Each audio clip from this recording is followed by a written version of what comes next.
My name is Karen Wallace, and I'm a librarian at the Drake University Law School Library.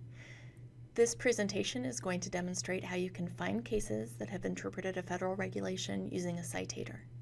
Citators are tools that allow you to start with a legal source and find other sources that have cited it. The source that you are updating is referred to as the cited source. The authorities listed in the citator that refer to your cited source are known as citing sources, citing decisions, or citing references. Checking to see if other sources have cited your authority allows you to make sure your authority is still good law, that it was not invalidated by a court decision, for example. It also allows you to expand your research because sources that are citing your authority are likely to be dealing with the same topic you are researching. The first citator was a print source called Shepard's, and you will sometimes hear the process of using a citator referred to as Shepardizing. Today, most people use online citators because they are more efficient and more up-to-date. There are versions of citators available on many legal research platforms, but their capabilities vary widely. Of the citators listed on this page, the two that work for federal regulations are Shepard's in Lexis and KeyCite in Westlaw. In addition, Bloomberg Law has a tool called Smart Code, which works with the CFR and identifies other sources that have cited your section, but does not have all the features of Bloomberg's citator, BCite, which works with cases. Let's say we are interested in 27 CFR 478.11. I've brought that source up by citation in both Westlaw, pictured here, and Lexis in another tab, and I'll quickly demonstrate how you can access the Shepard's and KeyCite information associated with the CFR section. Within Westlaw, you've got the document opened when you're on the tab that's called Document. The rest of this information is information that is available through KeyCite.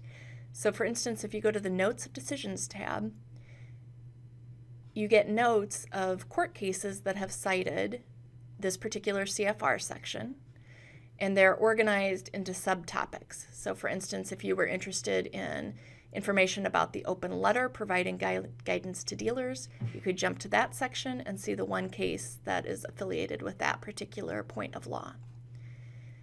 You can also see many other kinds of documents that have cited to your case, including statutes, regulations, administrative decisions, and more.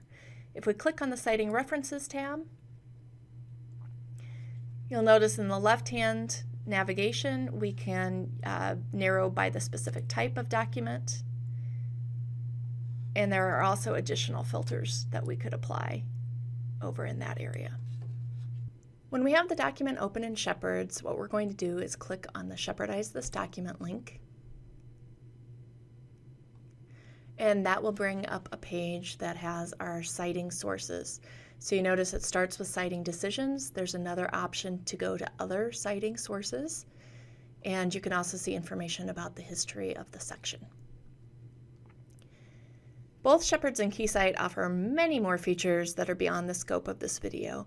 So for instance, you notice you can narrow by analysis. It will talk about the type of treatment of your source in the citing sources. There are symbols that can quickly help you identify whether treatment was negative, and of course the most negative treatment would be making your authority no longer good law in at least some portion.